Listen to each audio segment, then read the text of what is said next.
রাধে রাধে ভক্তরা, জগাই মাধাই বাড়ি থেকে চলে আসলাম সোজা সচিমাতা বিষ্ণুপ্রিয়া দেবীর বাড়িতে। দেখুন, এই বিষ্ণুপ্রিয়া দেবীর বাড়িটা সেই যে পুরানো 500 বছরের পুরানো, সেই আদলেই রয়েছে এখনও। কিছু কিছু জিনিস পুরানোটাই ভালো লাগে, দেখতে বেশ ভালো লাগছে। সেখানে বিষ্ণুপ্রিয়া দেবীর হাতের স্পর্শ, মহাপ্রভুর হাতের স্পর্শ যেন একটা অপরূপ সৌন্দর্য এখানে ফুটে উঠেছে।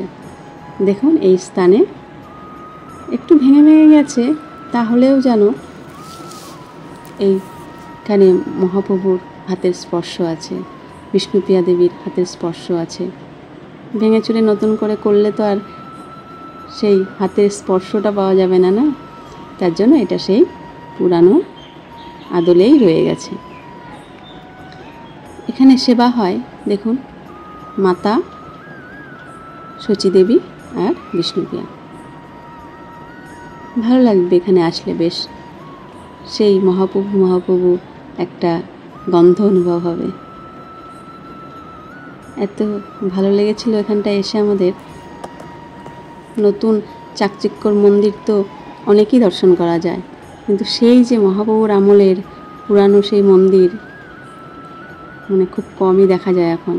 এই জায়গাটা এসে আমাদের খুব ভালো লেগেছিল। আপনারাও আসলে অবশ্যই ভালো লাগবে। এখানে বিগ্রহে আছে, দেখুন, সচিমাতা বসে আছে, পাশে দাঁড়িয়ে রয়েছে বিষ্ণুপ্রিয়া দেবী। খুব ভালো লাগবে জায়গাটা, শান্ত, একদম নিরিবিলি পরিবেশে